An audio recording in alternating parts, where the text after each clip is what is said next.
Hello दोस्तों, two by life में आपका स्वागत है। और आज हम बात करेंगे हीट ट्रांसफर के ऊपर। तो पहले हम देख लेते हैं कि हीट ट्रांसफर क्या है। किस पे बात करेंगे हम? हीट ट्रांसफर, ठीक है ना। इस पे बात करेंगे हम।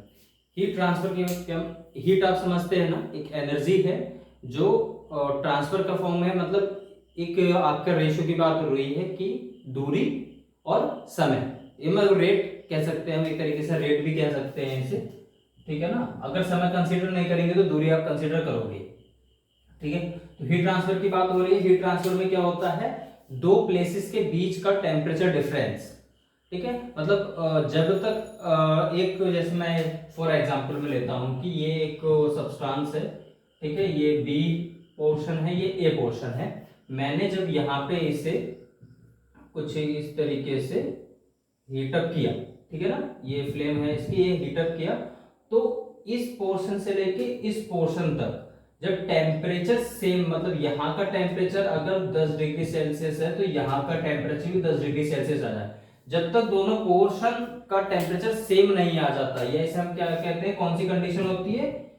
इक्विलिब्रियम, ठीक है ना। इक्विलिब्रियम कंडीशन में यानी कि समान तापमान, ठीक है, समान तापमान में जब तक ना आ जाए तब तक हीट का ट्रांसफर होता रहता है, ठीक है ना। ये हमारा हीट ट्रांसफर होता है। हीट ट्रांसफर के तीन मोड हैं भाई। कोई भी energy, just like heat transfer क्या है, high temperature to low temperature जाएगा, ठीक है, ये आपको पता है।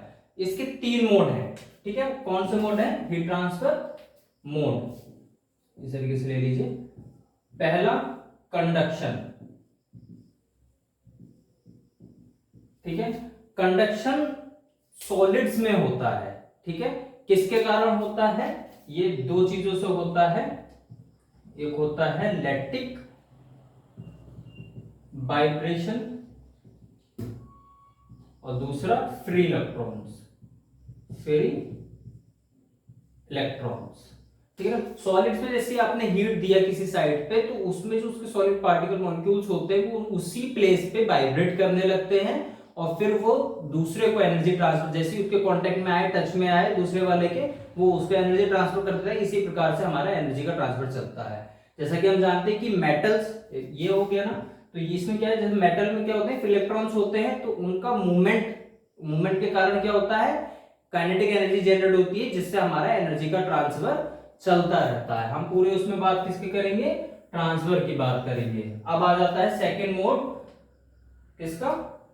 कन्वेक्शन का, ठीक है ना। कन्वेक्शन, कन्वेक्शन क्या है? कन्वेक्शन लिक्विड्स में होता है, ठीक है। अब आप कहेंगे कि लिक्विड्स में कन्वेक्शन कैसे होता है, पहले मैं आपको बता देता हूं। लिक्विड्स में कन्वेक्शन, जैसे कोई एक बीकर ले लिया, ठीक है ना, इसमें हमने इस तरीके से वाटर भर दिया, ठीक है, ये क्या है? वाटर है, ठीक है। अब इसमें मैंने यहां से फ्लेम दिया, इस तरीके से मान लीजिए, ये इस तरीके से फ्लेम दिया मैंने, ठीक है ना। ये जब हॉट हो रहा है तो यहाँ के जो मॉलिक्यूल्स हैं वो हीटअप होंगे, ठीक है। ये सरफेस से कांटेक्ट में हीट हुआ तो ये हीटअप होंगे, तो इसकी डेंसिटी क्या हो जाएगी? लो डेंसिटी के हो जाएंगे ये, ठीक है ना। तो ये वाले मॉलिक्यूल जो हैं उठ के ऊपर आएंगे इस तरीके से, यहां पे आ जाएंगे। और ये कौन से मॉलिक्यूल्स हैं? ये हाई डेंसिटी के हैं, ठीक है ना। ये किसके हैं? हाई डेंसिटी के हैं। तो ये वाले मॉलिक्यूल्स इसकी जगह ले लेंगे, ये यहां आ जाएगा। क्लियर हुआ? ठीक है। तो इस तरीके से हमारा कन्वेक्शन में हीट का ट्रांसफर होता है। कंडक्शन में क्या होता है कि जिस तरीके से ये, इसमें ढेर सारे ये इस तरीके से, ये, ठीक है ना, तो ये अपने ही पोजीशन पे वाइब्रेशन करते हैं और वाइब्रेट करते करते करते करते ये एनर्जी फिर ये इसे दे देगा, फिर ये एनर्जी फिर ये इसे आगे वाले को दे देगा, ये एनर्जी इसे आगे अपनी जगह पे हिलते रहेंगे। दूसरे के जैसे टच होते हैं हिलते वक्त वो एनर्जी ट्रांसफर कर देते हो, आपका हमारा हीट का ट्रांसफर हो जाता है, ठीक है। अब बात कर लेते हैं हम रेडिएशन की। देखिए कन्वेक्शन, पहले ध्यान रखिएगा, कन्वेक्शन हमेशा कंडक्शन के थ्रू से ही होता है। विदाउट कंडक्शन कन्वेक्शन संभव नहीं है, ठीक है ना। कन्वेक्शन कन्वेक्शन जो है हमारा कंडक्शन के थ्रू होता है। और आती है मरकरी। अब आप कहेंगे कि मरकरी जो है वो तो लिक्विड होती है, ठीक है, पर मरकरी में क्या होता है, कंडक्शन। हर जगह अपवाद होता है तो यहाँ पे भी है भाई, ठीक है। ये क्या होता है, इसमें कंडक्शन होता है, ठीक है ना। अब बात करेंगे हम किसकी, थर्ड, रेडिएशन की, ठीक है ना। रेडिएशन, इन दोनों को तो मीडियम की जरूरत है हीट ट्रांसफर के लिए।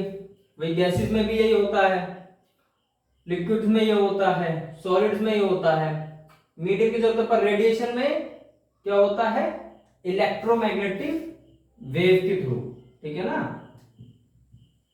इलेक्ट्रोमैग्नेटिक